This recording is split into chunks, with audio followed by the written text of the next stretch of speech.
Hello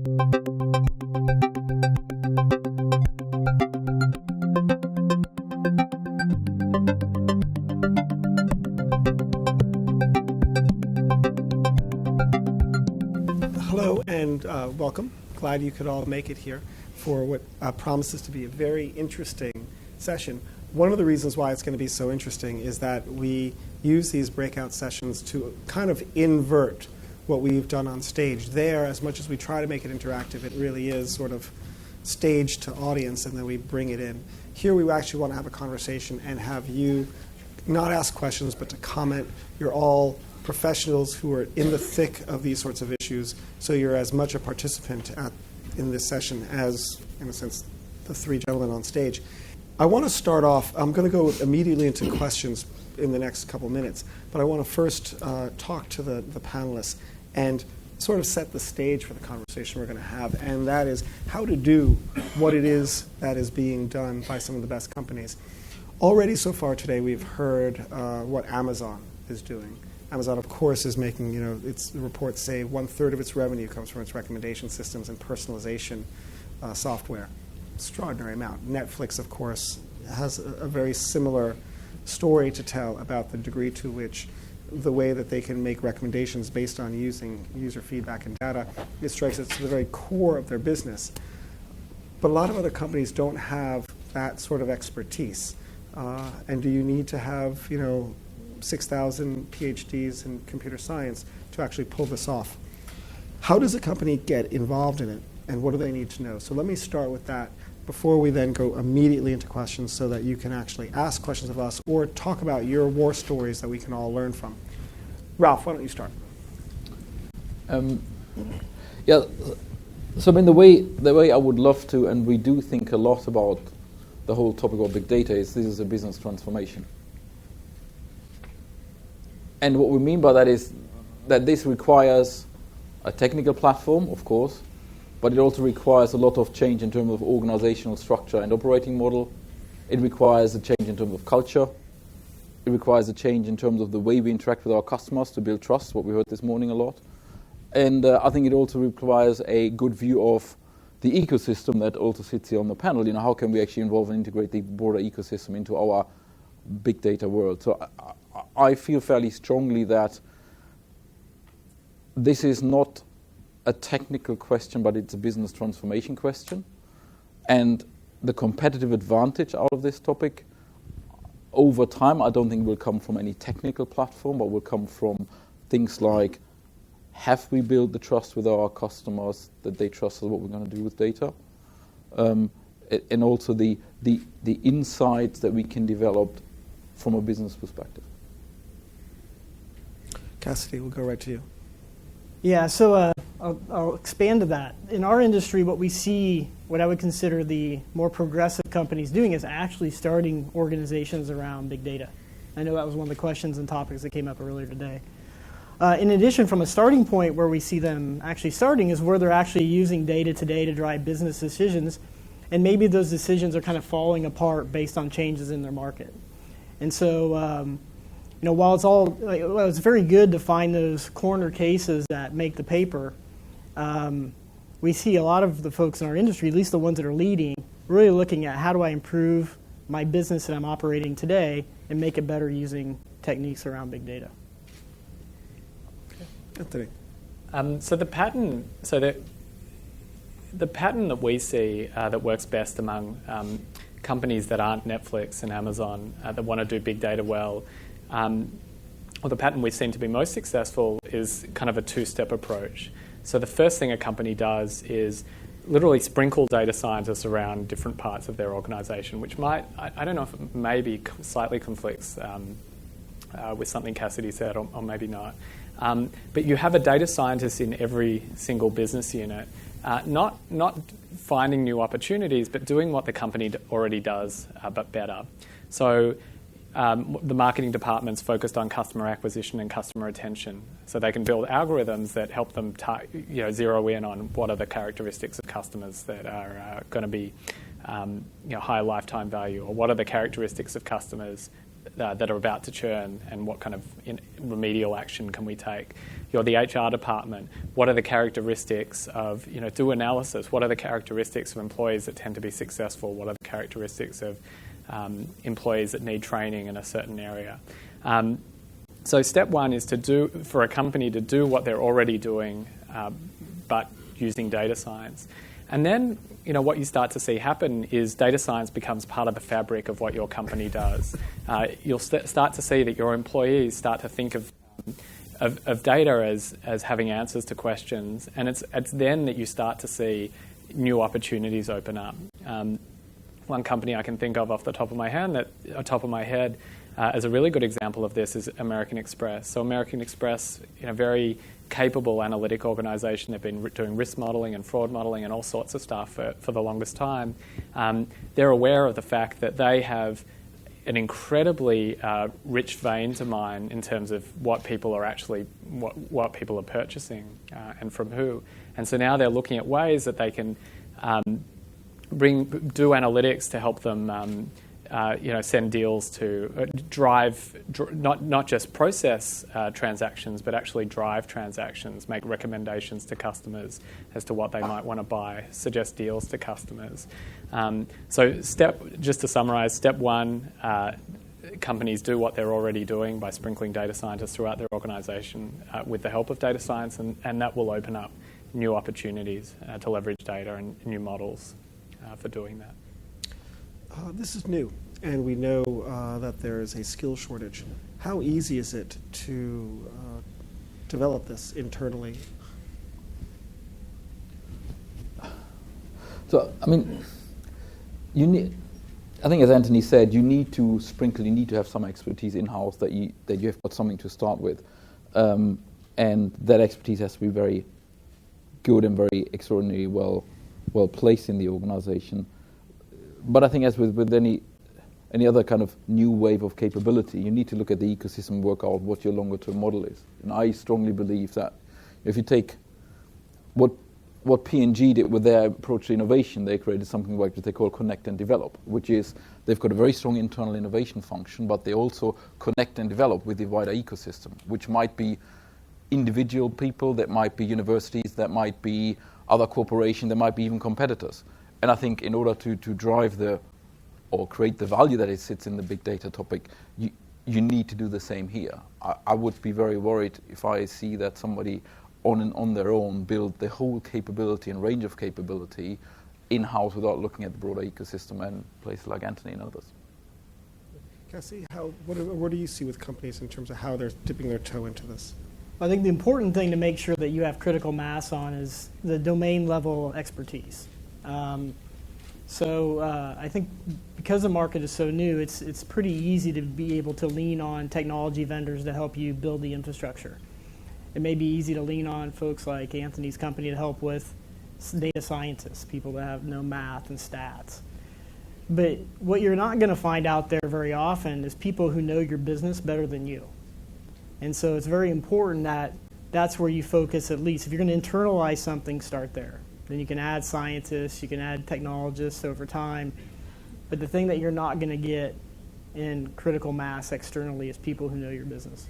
So what's interesting about that is kind of the exact 180-degree reversal to what Mike Flowers said in the first session, in which he says, my domain expertise, I was a prosecutor in the war crimes trial of Saddam Hussein in Baghdad. Right? I don't know how to stop structural fires without a fireman. I don't know how to, crack down on restaurants that are illegally dumping their cooking oil. I'm not a Department of Human Services and Welfare, inspector. Yet, I use the data to answer these questions.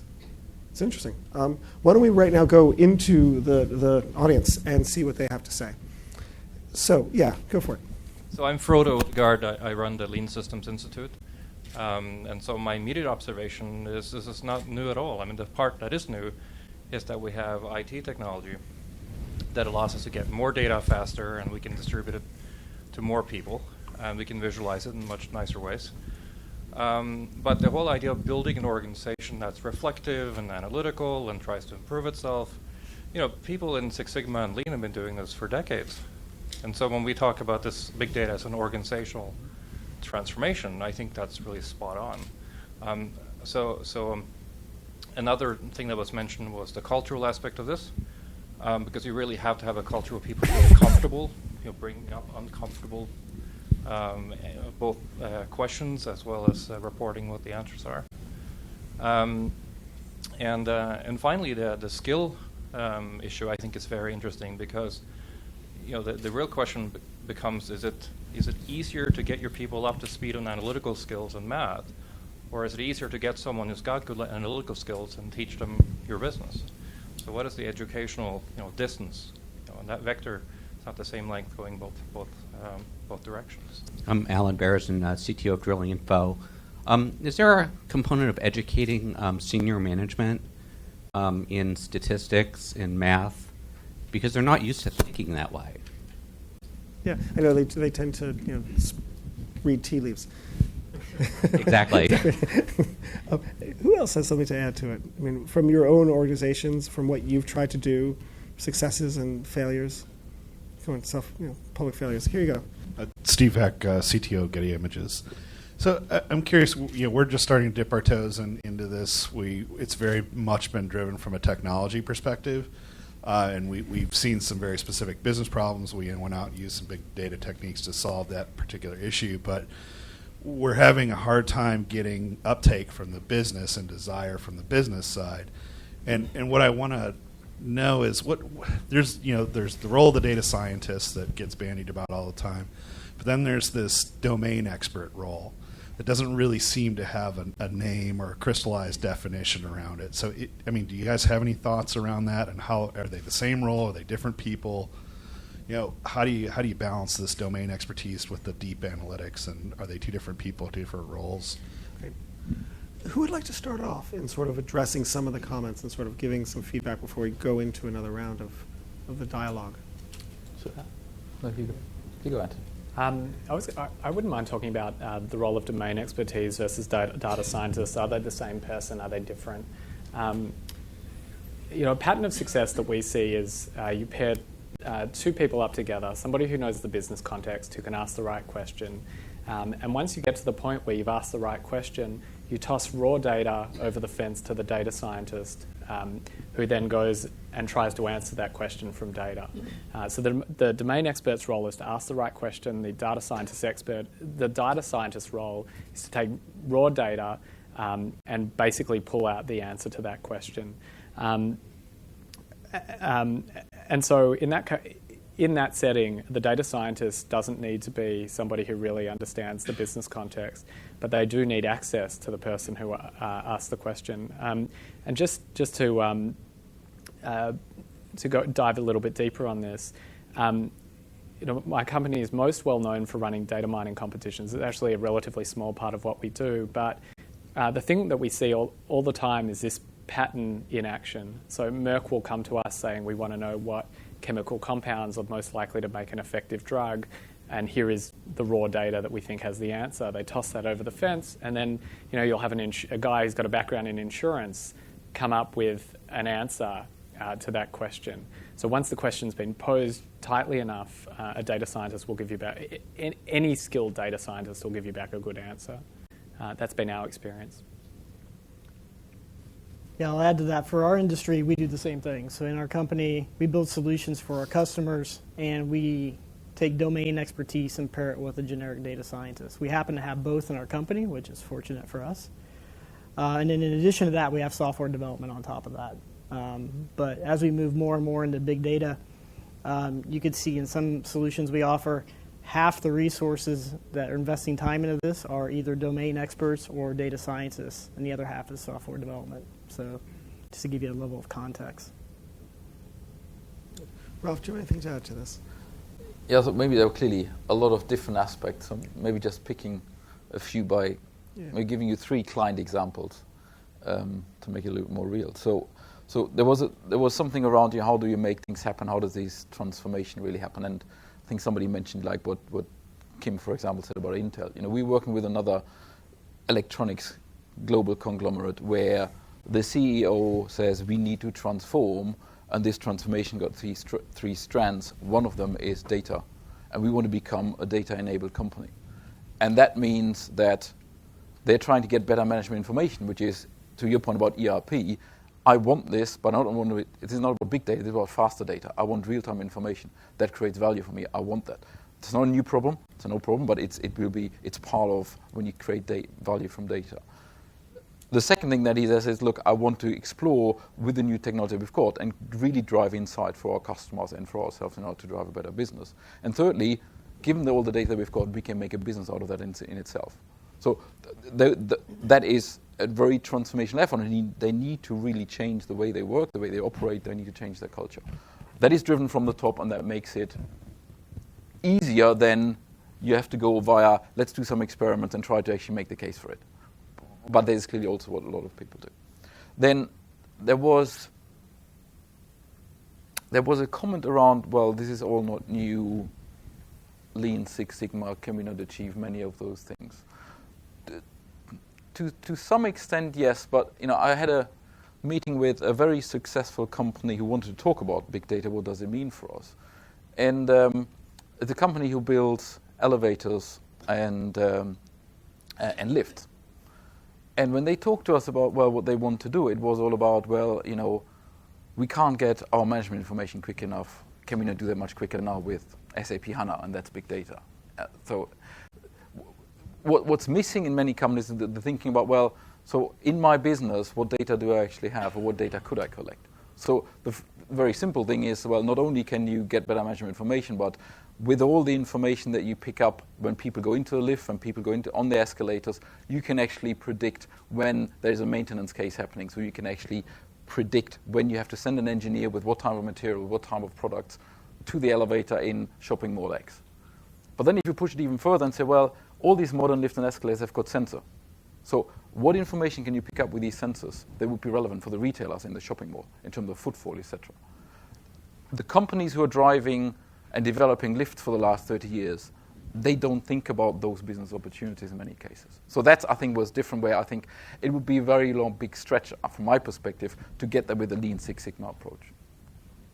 And then the last thing, what has changed in terms of technology, which again I believe at the moment is, if you do it well, is still a little bit of a differentiation, but I think medium term, I think it will be more commoditized.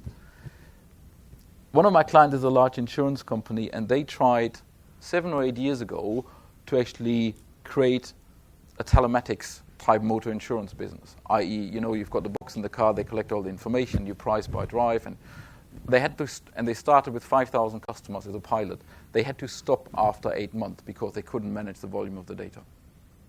Now, every general insurance company who doesn't think about telematics will be dead in the next 5 years, because that's the future, how we're actually going to price motor insurance in the industry. So I think there has been that change as well that we shouldn't underestimate, at least for some industries. Now, it's interesting. Did this insurance company realize that they could take their telematics data, not only price the risk of a driver getting into an accident better than before so they can set their premiums and optimize their business, but they might find correlations between how people drive and their creditworthiness and go into credit scoring as well. They might find correlations between how people drive, students drive, and their propensity to drop out of university or actually excel in it, and then sell this to Ivy League schools who are making decisions on borderline cases, and think about 1,000 different ways where they can monetize this information. Oh, and not only that, that can also the element of, clearly you also provide a good thing for the society, because as you know, when you've got the telematics-driven motor insurance policies, it is proven that you can reduce accidents, you reduce people in their early 20s driving at 12 o'clock on a Saturday night, because they just know that if they drive then, it will be 6 times as much as they would pay normally on a Sunday morning at 10.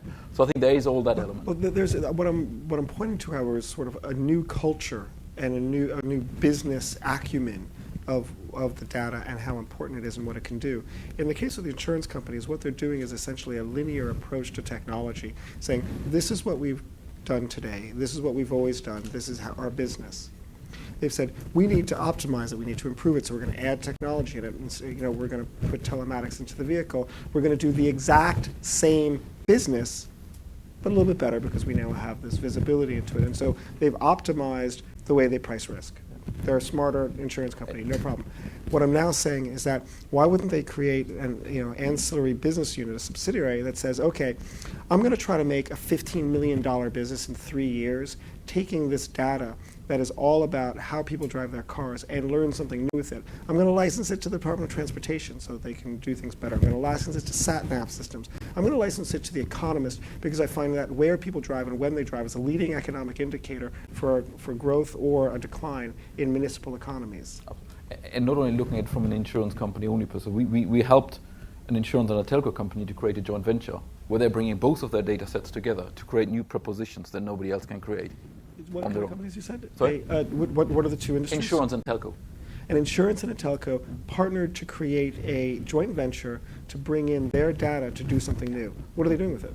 So they're building new insurance products in the, let's say, mobile phone space that are priced at a very different level at the traditional one would be priced. Okay, so that actually, this is really problematic.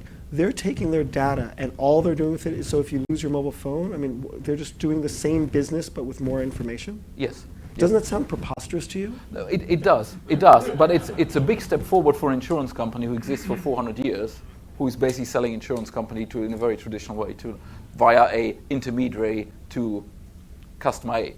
Now, the next step of their business model is clearly they're using the data itself and selling it. So they're using the data to, for example, reinsure other insurers' insurance policy that they've sold, because they believe, based on their data and their analytics, they can price them in a much more effective way and therefore can make a margin between their reinsurance versus the insurance company who's actually giving it to the end customer. Still, it's insurance. It's interesting, but it's still insurance. It is insurance. It goes back to what Anthony said about just using it. The first step in is to do what you've always done, but better. The second step is going to have to be innovation. Absolutely. For insurance as an industry, I think this is already pretty innovative. So I'm very happy that the insurance companies at least take that next step. But you're absolutely right. It's not the ultimate. It's also, it feels like in an industry like insurance, there's a lot you can do before you've optimized the way insurance is written. So there's all this social media data. I'm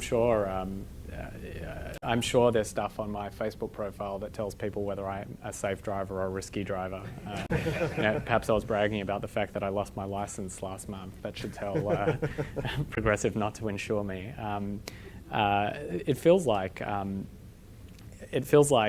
you'd want to be, as somebody who runs a business, you're often told to focus, and I think you'd want to be reasonably confident that you were doing everything you could within your main line of business before you started looking for big new opportunities. That said, I had an interesting conversation with Robert last night about Humana, and maybe he has a comment on this, which I just learned started out as a healthcare provider, so they ran a hospital network and then went into insurance. So I don't know if you have an interesting perspective on the opportunities for companies like insurance companies to find secondary lines of business. Hi, my name is Seth Harris, and I work in a small consulting firm that works in the higher education realm. I wanted to get back to some of your questions before, talking about both the sort of, one of the things you learn in statistics class is correlation is not causation, and sort of this getting back to the idea of, can big data lead us astray? And I think really getting into the question of the importance of understanding the context for it, so that you aren't just sort of letting a computer run an algorithm and say what's coming out and then just following that blindly. I think that those are really great questions, and I think that we don't hear, as you pointed out, enough about where it leads people astray and the measures and the systems that we need to have in place to use it effectively and not let it not just let the power of it amaze us and take us off course. Hi. I'm David. I'm with BCG, so I'm Ralph's colleague. Just on the topic of anecdotes about businesses that are data businesses that didn't realize that they were. I lived in China for 10 years, and one of the world's largest commodities trading companies owns and operates a vegetable oil business all over China, not because they make any money in vegetable oil, but because they want to know what's the price of vegetable oil in every small town in China, and then they trade, on global commodities markets based on that information.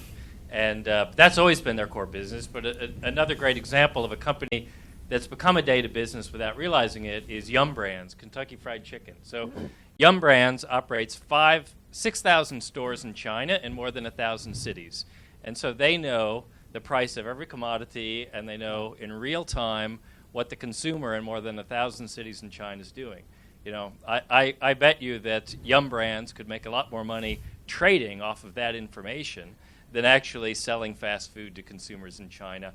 And I think it's emblematic of this kind of revolution that companies are going through.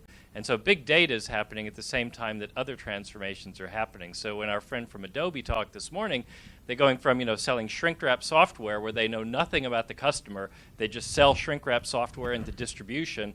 Maybe some percentage of the customers register after they buy the shrink-wrap software, to a subscription service. So you're going from software to a service. Your elevator example, you go from selling elevators through distributors and then you don't know anything about them to having every device connected all of the time. And so this is the bigger picture of the business transformation. Big data is part of it, but you're going from software to services. You're going from discrete products to always connected products that have information and services businesses attached to them. And I think it's really important that companies realize that bigger picture of the transformation, because if they don't make it, they're dead, fundamentally dead. Very interesting. I'm going to take a poll of people in the room right now because I think this is so interesting. How many people here feel that in the course so far in just the last few hours that you've been here today, even if it's been swelling up before, that you're coming up with ideas on how in your business you can take data that you have that you've always let fallow and that you can now actually turn it into an entirely new revenue stream? Raise your hand if you actually are coming up with ideas on how to do that. 1, 2, 3, 4, 5, 6, 7, 8, 9. Okay, so that's quite good. How many people are going to come back next year to the conference? Everyone. Oh, that's great. Fantastic. That's just to build on that before we move to the next gentleman. Li & Fung is a large Hong Kong-based trading house. Okay, and what they basically do is they are a global supplier. They source materials for people like the Gap and Walt Disney. So if you have a pink Minnie Mouse, they get the material. They find who doesn't, and all of that. So all of their quarterly earnings are watched very closely by all of the investment banks around the world. And the reason why is, what is the best barometer for global economic growth but factories in China? Right? So they spotted the downturn in 2008 and 2009, 6 months before all of the economic indicators did it. And Li & Fung saw it because they saw factory orders, they saw in essentially June that Christmas was not going to look very good because all the retailers had ratcheted back their orders, right? And that Halloween costumes would fall into the ground, right? Things that we would never think about. And they do not. The most important statistic on China's economy today is Yum Brands' same-store sales data in China, which is better than the government statistics. Well, don't even get me started there. I mean, the government statistics in China, right? So, I think that's exactly right. But it's what's really going to be interesting is when are they going to actually have, Yum Brands Analytics PLC that they're then going to license it? Are they actually selling the data yet today? Are they monetizing it? Not yet. Okay, so there's a couple. But you can think of their stock as a call option on a huge data business in China. I wonder what Google could do. Well, I mean, yeah, absolutely.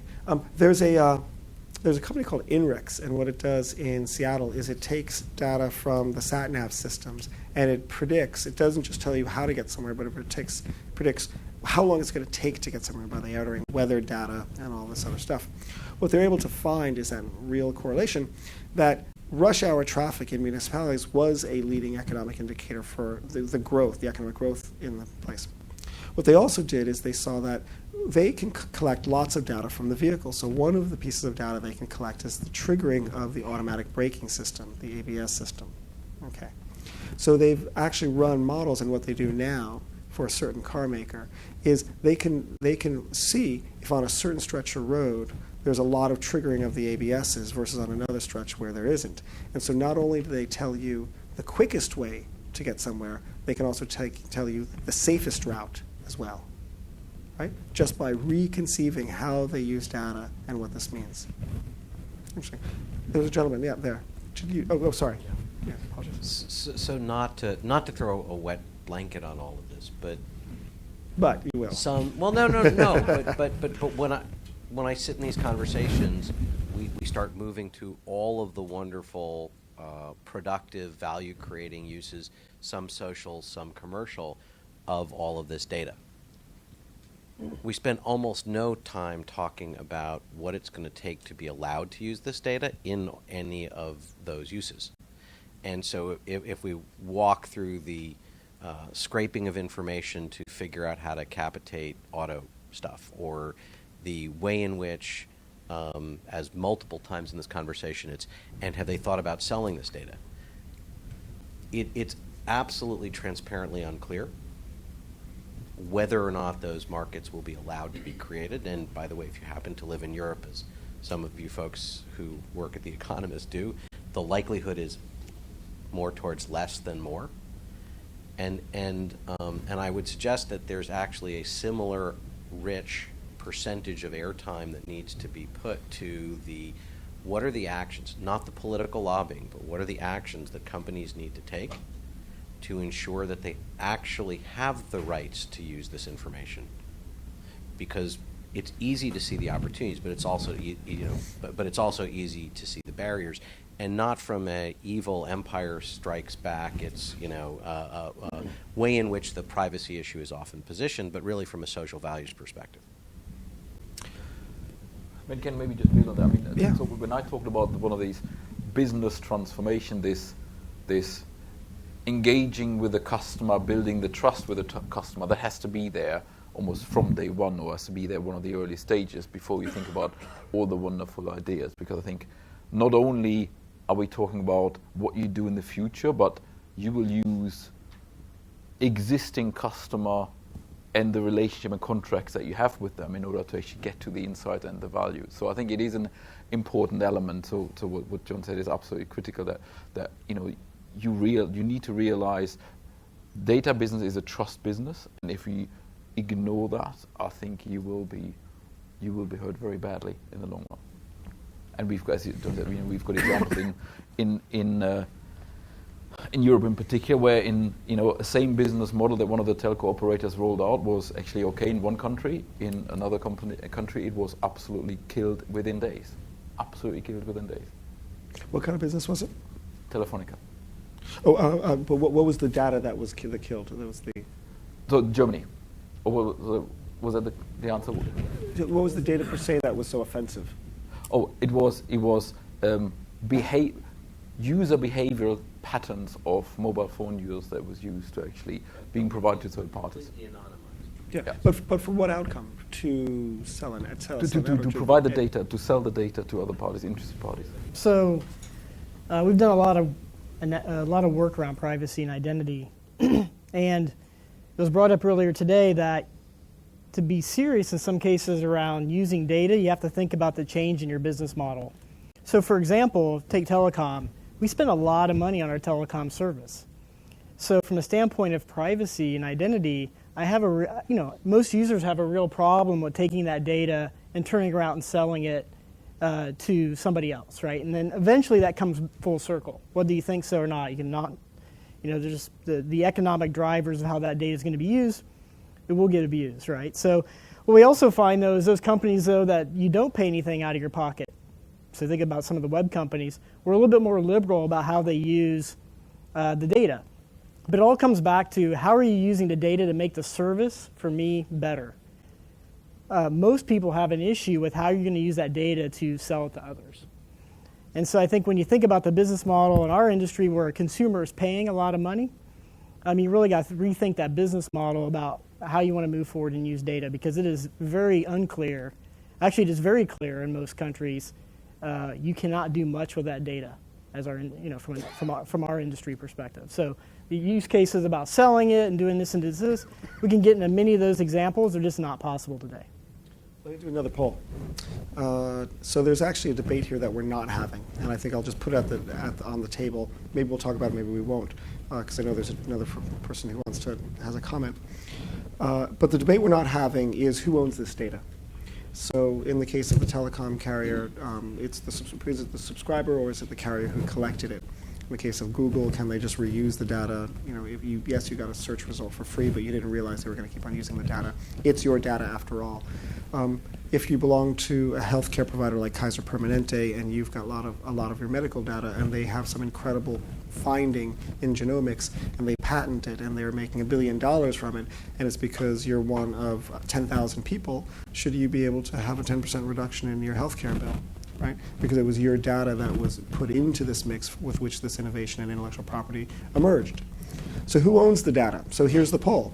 Who here thinks that actually if we're going to have this vibrant data economy and companies are actually going to be able to extract value from this, that it would be ridiculous to give a property right to the data? And in fact, the data should just belong to the company that collected it, and the individual can't have a private claim of action that it's their data and therefore they own it. So who here believes that you shouldn't have, if you will, people claiming ownership of their data in a general context like that? Versus who here thinks, God damn it, no. This would be really interesting to actually create a marketplace with it. Marketplaces work really well, and now that we have virtual marketplaces like eBay, we can just do it online. It's very simple, low transaction costs. We ought to say that the individual, both for the integrity of the human being, owns their data. There's almost a moral right to their data. So in the first case, you don't own your data. Who believes you should not have individuals claiming ownership of their data? Okay, I see where this is going to end up. How many people feel, no, on the contrary, there's an integrity issue, you should own your data. Individuals own their data. I have a question. There's always a complication. It's never as simple as this. Let me just say that I would argue that it's probably about 55-45 in favor of the first question, that in fact you should not own your data. Go for it. The problem is the whole notion of data ownership is a flawed concept, because the right concept needs to be more nuanced and needs to be more context-based, because the same piece of data in one circumstance might be perfectly appropriate to have a individual. We can debate whether an individual controls it or not. Like, is the information that somebody collects on me valid for marketing purposes, and do I have a right to make that decision? Versus, for medical science, should somebody have the right to have complete data sets? And as an music industry executive, you ask 1,000 people any question, you're never going to get a 100% answer. So there are data commons rights for certain kinds of data, for certain kinds of usage. So medical research requires full data sets. Security requires full data sets. The CDC in Atlanta would not be able to do pandemic and other types of analytics without full data sets. But those same data elements are data elements that, quite frankly, you wouldn't want, for example, your insurance company to necessarily have in the ability to price your insurance and take you out of the capitation pool. So when you start the conversation, you actually have to think not about the data, but actually about the context and the usage, because depending on it, the same data gets to different answers. We are out of time. I don't want the last word, so I'm going to give 10 seconds to every panelist to say the one parting message that you want to impart to the audience. Anthony. I want to address the last point. You can't. You're not allowed to. You can do it in the coffee shop. You can, yeah. By saying I think the best way forward is sprinkle data scientists around, have them in every business unit, and start to get them part of just the regular decisions a business makes. And I think that is the best first step to getting data science done. I'll add an answer in a roundabout way as well. Rely on the people that you trust.